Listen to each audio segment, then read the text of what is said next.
नमस्कार, मैं हूं सुशील बहुगुणा। पहली खबर उत्तर प्रदेश के बागपत से। यहां एक कोविड वैक्सीनेशन सेंटर पर पुलिस से मारपीट के बाद 22 साल के एक युवक ने फांसी लगाकर आत्महत्या कर ली। इस मामले में 4 पुलिस वालों के खिलाफ खुदकुशी के लिए उकसाने के इल्जाम में एफआईआर दर्ज की गई है, जबकि 10 पुलिसकर्मियों को लाइन हाजिर किया गया है। बागपत के रिछाड़ गांव में 22 साल का युवक अक्षय प्राइमरी स्कूल पर टीका लगवाने गया था। अंदर जाने को लेकर पुलिस से उसका कुछ विवाद हुआ। घटना के बाद वायरल हुए एक वीडियो में एक पुलिस वाला जमीन पर गिरा नजर आ रहा है और दूसरे वीडियो में पुलिस वाले अक्षय को दबोचकर बाहर करते दिख रहे हैं। अक्षय के परिवार का आरोप है कि उसके फौरन बाद बड़ी तादाद में पुलिस उसके घर पहुंची। तोड़फोड़ की घर पर उन्होंने महिलाओं को हिरासत में लिया। इस बेइज्जती के बाद अक्षय ने एक पेड़ पर लटककर फांसी लगा ली। अक्षय के पड़ोसी क्या कह रहे हैं, आइए सुनते हैं। पुलिस ने आके क्या किया है यहाँ करीबन 40-50 सिपाही घर आ गए। घर आकर तोड़फोड़ जो रास्ते में मिला उसकी पिटाई और पशुओं की पिटाई। घर जो सामान था सब तोड़फोड़। ट्रैक्टर ले गए, ट्रैक्टर में तोड़फोड़। हाँ, औरतों की पिटाई। मतलब ऐसा व्यवहार किया, ऐसे आतंकवादी के साथ व्यवहार नहीं होता ऐसा। एसपी साहब ने आश्वासन दिया है और यदि वो अपने आश्वासन पर खरे उतरते हैं तो फिर ठीक है, नहीं तो फिर अगला कदम एक जो लोकतांत्रिक प्रक्रिया है, आंदोलन किया जाएगा। जनपद बागपत के थाना बिनौली के ग्राम रछाड़ में कल एक युवक जिसका नाम अक्षय था, उसने आत्महत्या कर ली थी। इस प्रकरण में परिवारजनों का आरोप था कि पुलिस की दबिश के दौरान की गई बर्बरता की वजह से डरकर उस युवक ने आत्महत्या की है। इस संबंध में परिवार के दी गई तहरीर पर मुकदमा पंजीकृत कर प्रथम दृष्टया 11 पुलिसकर्मियों को लाइन हाजिर कर दिया गया है। इसमें डेड बॉडी को पोस्टमार्टम के लिए भेज दिया गया है और इसमें दोषियों के खिलाफ कठोर कार्रवाई की जाएगी। और इस पूरी घटना पर ज्यादा जानकारी के लिए लखनऊ से हमारे साथ हमारे सहयोगी कमाल खान। कमाल, ऐसा क्या हुआ अचानक इस युवक के साथ कि उसने फांसी लगा ली? उससे पहले का घटनाक्रम क्या रहा? देखिए, ऐसा है कि उसके परिवार के लोगों का कहना था कि वो अपनी मां को टीका लगवाने के लिए लेकर के गया हुआ था। पुलिस का कहना है कि वो पुलिस के किसी स्टाफ से उसने कहा कि मेरी माँ बड़ी हैं, उम्र उनकी ज़्यादा है, उनको पहले लगवा दो। उसका कहना था कि यहाँ पे उनसे भी ज़्यादा उम्र के तमाम लोग खड़े हैं, अगर उनको पहले टीका लगवा दिया जाएगा तो उनके साथ नाइंसाफ़ी होगी या वो ऑब्जेक्शन करेंगे। लड़का नहीं माना, शायद वो अंदर घुस गया। अंदर जो पुलिस का सिपाही था उसके साथ कुछ कहा सुनी हुई, शायद उसने उसको बाहर निकलने कहा होगा। आपस में कुछ झगड़ा हुआ। एक सिपाही ज़मीन पे गिरा हुआ है, सिपाही ने शायद सिपाही को नहीं गिराया होगा, आपस में कुछ झगड़ा हुआ होगा, उसमें वो गिरा होगा। बहरहाल इसमें कुछ मारपीट बहुत ज़्यादा वहाँ पे हो गई और उसको गर्दन से पकड़ के दबोच के एक वीडियो में पुलिस जो है बाहर निकालते हुए नज़र आ रही है। परिवार का कहना है कि उसके बाद घर पे पुलिस ने दबिश दी, बड़ी तादाद में फोर्स आई, उन्होंने घर का सामान तोड़ दिया, गाड़ी तोड़ दी और उनके साथ बदसलूकी की, ऐसा उनका आरोप है। ये सब कुछ जांच का विषय है, लेकिन बड़ी बात यह है कि कुछ तो हुआ होगा कि एक 22 साल के लड़के ने खुदकुशी कर ली। भले ये बात साबित ना हो कि पुलिस ने उसके परिवार की महिलाओं से बदसलूकी की या पुलिस ने वहाँ घर में बहुत कोई तोड़फोड़ कर दी या पुलिस ने ज्यादती की, कुछ तो हुआ होगा। बिला वजह एक 22 साल का बच्चा जो है वो फांसी पे पेड़ पे तो लटक नहीं गया होगा। तो लेकिन परिवार का यही कहना है। और ये एक ऐसे मसले होते हैं कि अक्सर ये होता है कि कोई क्यों तोड़ के आगे बढ़ना चाहता है, वो सिनेमा के टिकट की लाइन में भी, राशन की लाइन में भी और यहाँ पे वैक्सीनेशन की लाइन में भी अक्सर इस तरह की चीज़ें होती हैं। वहाँ पे जो स्टाफ या कम से कम जो पुलिस वाले हैं जिनको भीड़ को नियंत्रण करने की ट्रेनिंग दी जाती है, उनके अंदर इतना पेशेंस और इतना प्रैक्टिकल अप्रोच होना चाहिए कि हालात ऐसे ना हो कि किसी के घर पे दबिश देनी पड़े और 10-12 इस लड़के के साथ 10 लोगों के खिलाफ मुकदमा भी पुलिस ने दर्ज किया था कि इस तरह की नौबत ना आने पाए कि जिसका अंजाम एक लड़के की खुदकुशी में हो। जी शुक्रिया कमाल इस जानकारी के लिए। तो कुछ तो परिस्थिति ऐसी रही होगी कि उस लड़के ने अचानक जान दे दी, लेकिन अब वो सब जांच में ही सामने आएगा। उधर उत्तर प्रदेश के ही बलिया में भी कोविड वैक्सीन पहले लगवाने की जिद कर रहे लोगों के बीच मारपीट हो गई। खबरों के मुताबिक गांव जहां ये वैक्सीन लग रही थी, वहां के कुछ दबंग चाहते थे कि उन्हें लाइन में खड़ा न होना पड़े। इससे लाइन में पहले से लगे कुछ लोग भड़क गए। इसके बाद दोनों तरफ से गाली गलौज हुआ, कुर्सियां चलने लग गई। पुलिस ने इस मामले में 5 लोगों को गिरफ्तार किया है।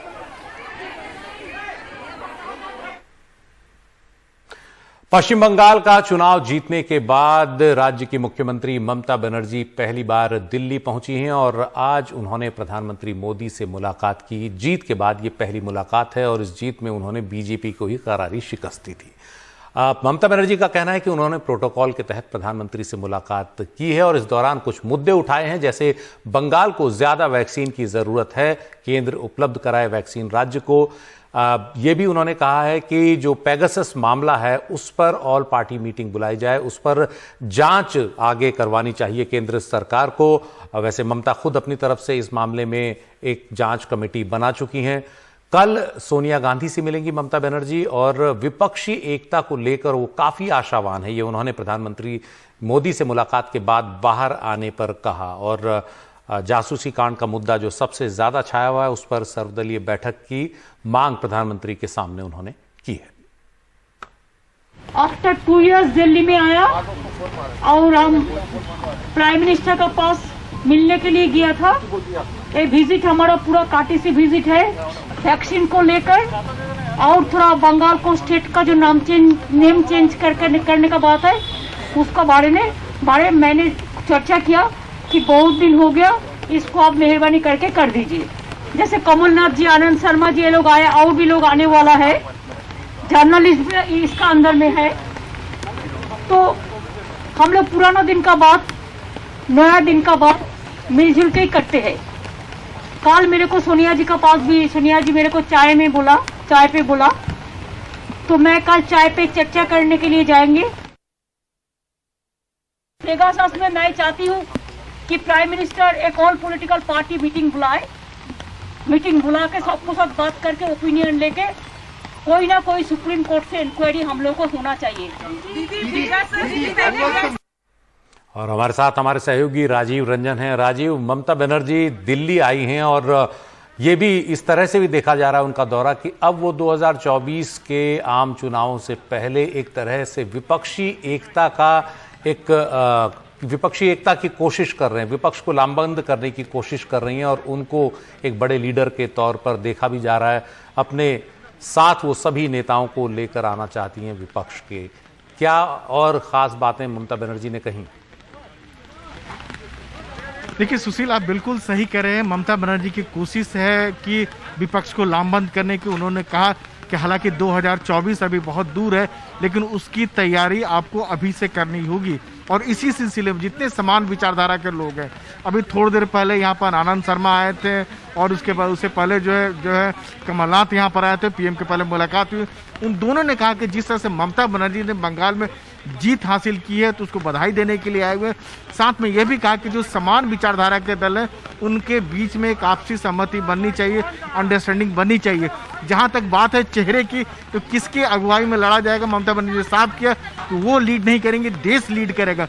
यानी किसके अगुवाई में लड़ा जाएगा उसकी बात को पीछे छोड़ दिया ममता बनर्जी ने कहा कि सबको मिलकर मुकाबला करने का पड़ेगा। और सबसे बड़ी बात, ममता बनर्जी को ये बात अच्छी तरह पता है कि बंगाल में भले वो बीजेपी को हराई है, लेकिन फासला अगर वोट की परसेंटेज की बात करें तो 10% है। 10% बहुत ज़्यादा नहीं होता है। ममता बनर्जी को ये लगता है कि अगर दबाव को कम करना है तो उसके लिए ऑफेंसिव होना बहुत ज़रूरी है। और कोशिश यही है उसके ममता बनर्जी की कि केंद्र सरकार पर लड़ाई की बात हो, चाहे बीजेपी के साथ विरोध की बात हो, इन दोनों से लड़ने के लिए, बंगाल में चैन से रहने के लिए ज़रूरी है कि जितना इन पर केंद्र सरकार पर दबाव बनाया जाए। और उसी रणनीति के तहत जो ममता बनर्जी दिल्ली आई है। जी शुक्रिया राजीव। तो ममता बनर्जी दिल्ली आकर विपक्ष के नेताओं से मिल रही हैं। आज कांग्रेस के 2 नेता उनसे मिलने गए। पहले कमलनाथ, जो मध्य प्रदेश के पूर्व मुख्यमंत्री हैं, पूर्व केंद्रीय मंत्री हैं और कांग्रेस में काफी रसूख रखते हैं, उनसे वो आज ममता बनर्जी से मिलने के लिए पहले पहुंचे। 5 दिन का ममता बनर्जी का ये दौरा है और इसके बाद आनंद शर्मा उनसे मिलने गए। माना जा रहा है कि 2024 के लोकसभा चुनाव से पहले एक तरह की रणनीति बनाने की कोशिश कर रही है ममता अपने इर्द गिर्द। कल वो कांग्रेस की अध्यक्ष सोनिया गांधी से मिलेंगी और उस बातचीत में, उस मुलाकात में क्या होगा ये भी सबको इंतज़ार है जानने का। और ममता बनर्जी से मुलाकात के बाद हमारे सहयोगी राजीव रंजन ने कांग्रेस नेता आनंद शर्मा से बात की। ममता बनर्जी ने पीएम की मुलाकात से पहले आनंद शर्मा से मुलाकात की, उस कमलनाथ से मुलाकात। सर क्या बातचीत हुई 2024 को लेकर?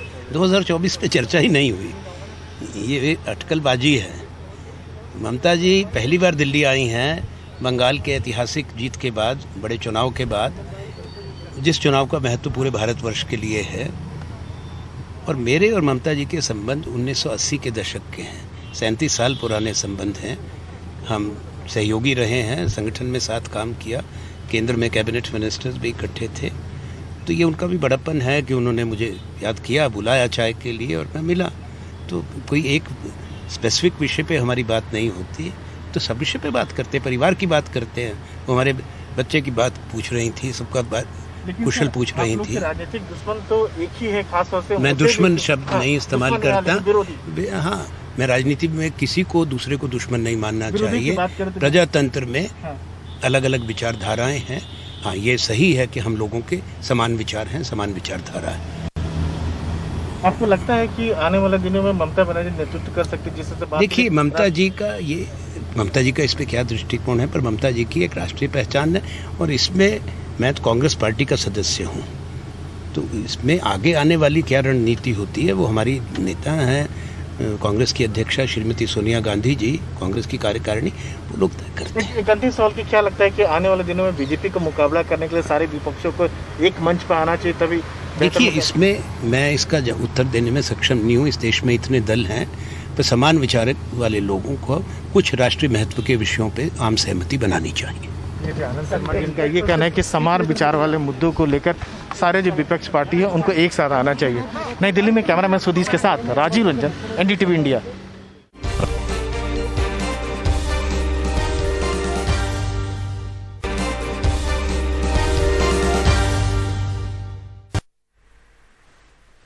संसद के मॉनसून सत्र में विपक्ष का हंगामा चल रहा है। लगातार पक्ष विपक्ष के बीच बहस हो रही है और इसका खमियाजा सत्र को भुगतना पड़ रहा है। इस बीच प्रधानमंत्री नरेंद्र मोदी ने आज बीजेपी संसदीय दल की बैठक में कांग्रेस पर निशाना साधा। प्रधानमंत्री ने कहा कि कांग्रेस सदन नहीं चलने दे रही है।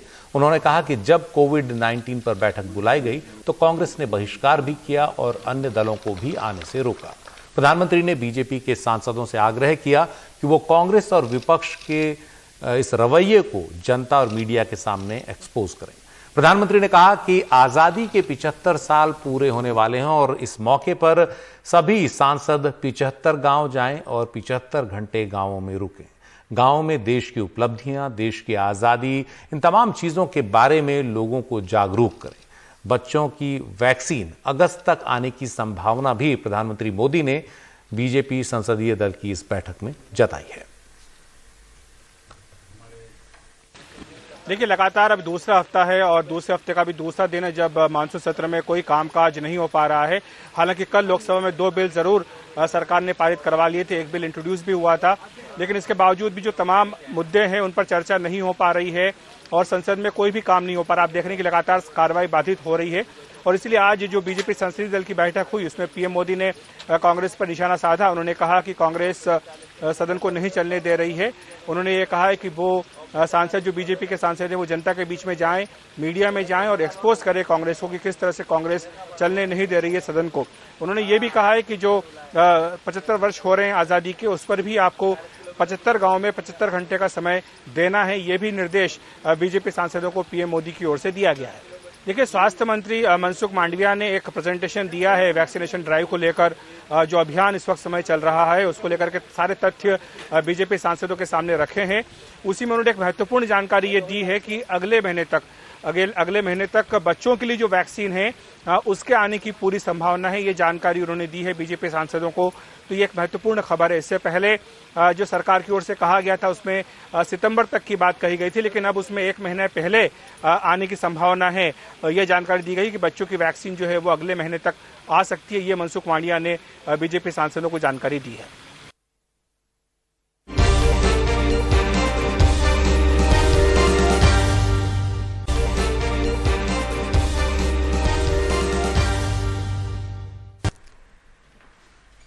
बिहार में जातिगत जनगणना का मामला फिर गर्माता जा रहा है। आज विधानसभा में विपक्ष के नेता तेजस्वी यादव ने प्रस्ताव रखा कि केंद्र द्वारा इस संबंध में बिहार विधानसभा के प्रस्ताव को अस्वीकार किए जाने के बाद उन्होंने कहा कि मुख्यमंत्री नीतीश कुमार अब प्रधानमंत्री नरेंद्र मोदी से समय लें और विधानसभा का एक प्रतिनिधिमंडल उनके नेतृत्व में प्रधानमंत्री से मिले। हालांकि बीजेपी के विधायकों ने जातिगत जनगणना कराए जाने का विरोध किया है।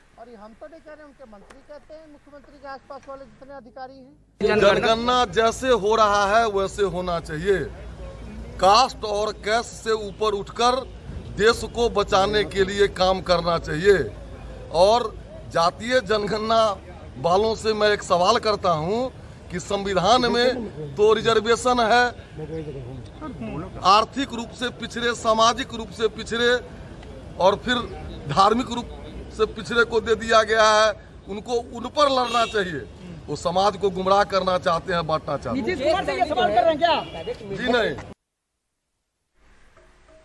असम और मिजोरम की सीमा पर कल जो हिंसक झड़प हुई उसके बाद हम उसकी बात करेंगे, लेकिन तेजस्वी यादव के एक बार फिर चलते हैं। बिहार में विपक्ष ने कल से विधानसभा सत्र के बहिष्कार का फैसला किया है। विपक्ष इस साल मार्च में विधानसभा के भीतर हुए हंगामे और हिंसा पर बहस की मांग कर रहा था, लेकिन विधानसभा स्पीकर ने इसे नामंजूर कर दिया। इसके बाद तेजस्वी यादव ने स्पीकर को मुख्यमंत्री नीतीश कुमार की कठपुतली कहा। पूरी तरीके से सदन के अंदर बॉयकॉट हम लोग कर रहे हैं सत्र का, संपूर्ण विपक्ष। लेकिन हमारा शर्त अगर बहस कराई तो हम लोग चलेंगे। भाई जनता की बात, जहां जनप्रतिनिधियों का सम्मान नहीं होता, ये अधिकारी आप लोग का मन बढ़ा हुआ है, मन बढ़ा रहे। स्पीकर ही को हाईजैक कर लिया गया है। और अब बात असम और मिजोरम की सीमा पर हुई हिंसक झड़प की, जिसमें 5 पुलिसकर्मियों की कल जान चली गई। असम के मुख्यमंत्री हेमंत बिस्वा शर्मा आज सिलचर पहुंचे और अस्पताल में घायल पुलिसकर्मियों का हाल जाना। 5 पुलिसकर्मी जो मारे गए उन्हें श्रद्धांजलि दी गई। 50 से ज्यादा इसमें घायल हुए थे कल इस झड़प में। हालांकि मिजोरम सरकार ने एक बयान जारी कर अपनी पुलिस की ओर से फायरिंग किए जाने की बात मानी है, लेकिन यह भी कहा है कि पहले असम पुलिस उसके इलाके में घुसी, जिससे हालात बिगड़े। असम और मिजोरम सीमा पर बीते 1 महीने से तनाव की स्थिति बनी हुई है। हालांकि यहां जो सीमा विवाद है वो दशकों पुराना है। कल की हिंसा में असम के कछार जिले के एसपी को भी गोली लगी है, वो आईसीयू में है। असम के मुख्यमंत्री ने कहा कि ये दोनों राज्यों के बीच लंबे समय से चला आ रहा सीमा विवाद है। Look, this is not a political issue. I don't know why people are bringing NEDA and other things. This is a boundary dispute between the two states. This is not a political issue. We are not counting votes at this moment. This is not a political issue. This is a long-standing border dispute.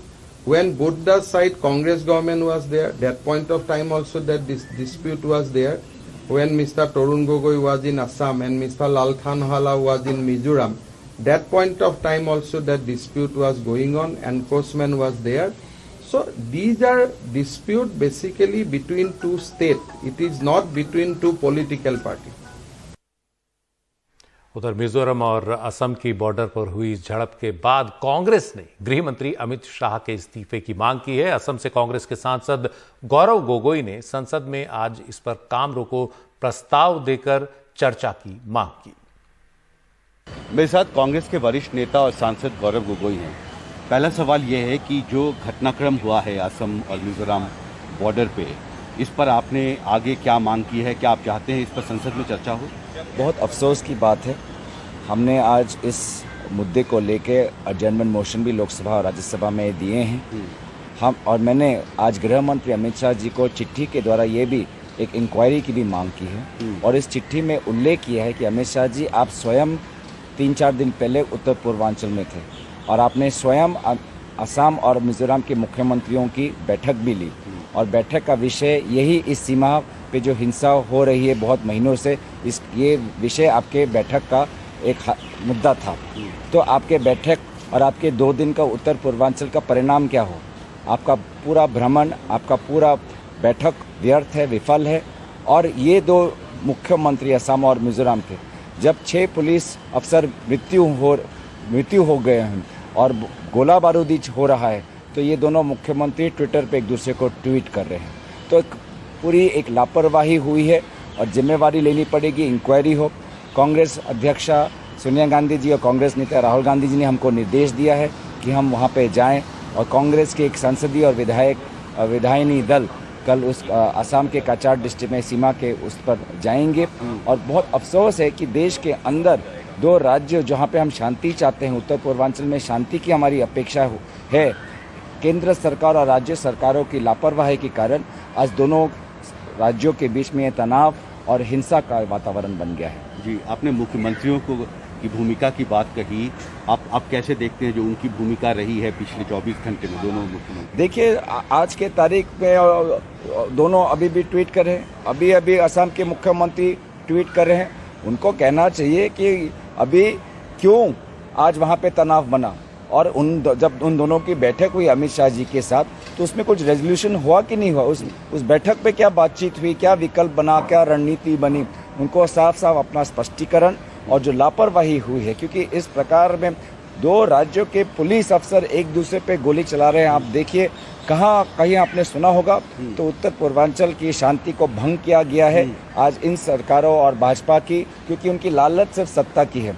Assam की मुख्यमंत्री NEDA के convener भी हैं। NEDA के दौरान मिजोरम और असम के ये मसले को सुलझाया जा सकता था, लेकिन ना नेडा ने उस पर गंभीरता दिखाई, ना अमित शाह जी ने गंभीरता दिखाई। सिर्फ सत्ता की लालच है। आपके फ़ोन पे क्या है वो जानना चाहते हैं। लेकिन असम और मिजोरम में जो तनाव पिछले कई हफ्तों से बढ़ता हो रहा था, क्या इसकी जानकारी केंद्र सरकार के पास नहीं थी? तो इंटेलिजेंस फेलियर है, कोऑर्डिनेशन है और ये सामूहिक रूप से एक व्यर्थता जो है उसके लिए गृह मंत्री जिम्मेवारी कबूल करें और अपने पद से इस्तीफा दें।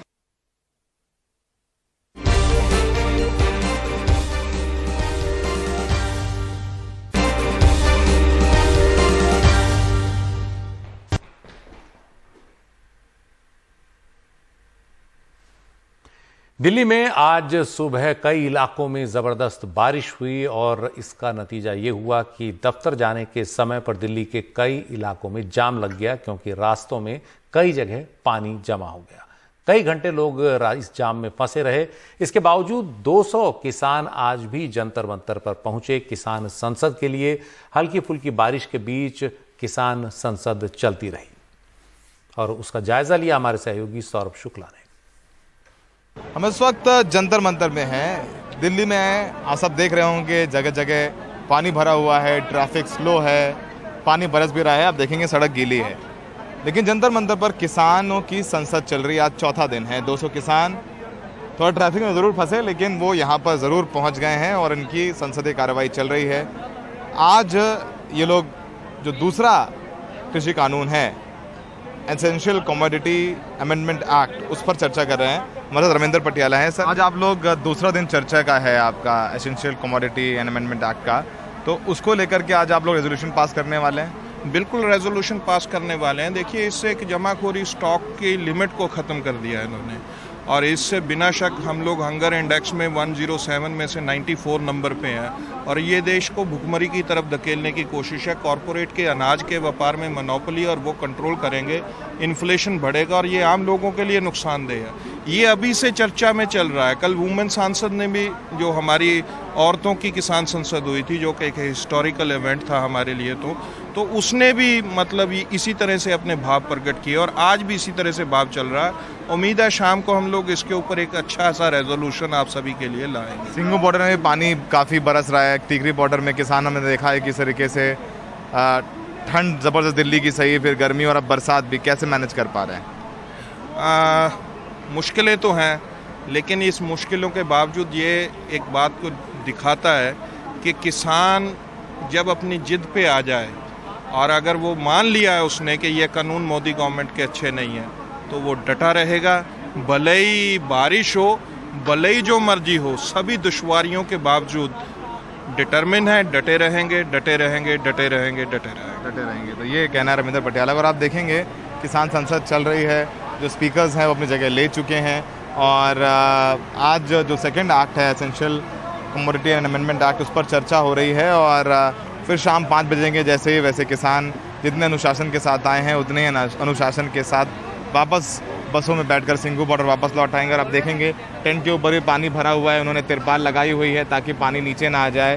तो जो जितनी संसाधन है इनके पास उन्होंने कोशिश करके किया हुआ है। फिलहाल सबसे बड़ी बात यही है कि देश की संसद भले ही ना चल रही हो, लेकिन चौथे दिन किसानों की संसद चल रही है और बारिश के बावजूद भी यहाँ 200 किसान बैठे हुए हैं और बराबर चर्चा कर रहे हैं, अपनी बात रख रहे हैं। और इनका कहना है कि जब तक संसद चलेगी वो ऐसे ही आते रहेंगे, चाहे वो गर्मी हो, बरसात हो या फिर कोई और दूसरी कोई विघ्न उत्पन्न हो जाए, लेकिन ये लोग यहाँ रेगुलर आते रहेंगे। सहयोगी मुरसलीन के साथ जंतर मंतर में Saurabh Shukla, NDTV India. Tokyo Olympic में सिल्वर मेडल जीतकर देश लौटी मीराबाई चानू का पहले दिल्ली में शानदार स्वागत हुआ और आज मणिपुर की राजधानी इंफाल पहुंचने पर भी उनका एयरपोर्ट पर शानदार स्वागत किया गया। उनका पूरा परिवार उनकी अगवानी के लिए मौजूद था और इसके बाद उनका विजय जुलूस निकाला गया। इंफाल की सड़कों पर उनके स्वागत के लिए सड़क के दोनों ओर जनता मौजूद थी। मीराबाई को मणिपुर सरकार ने अतिरिक्त एएसपी यानी एएसपी नियुक्त किया है, अतिरिक्त एसपी नियुक्त किया है।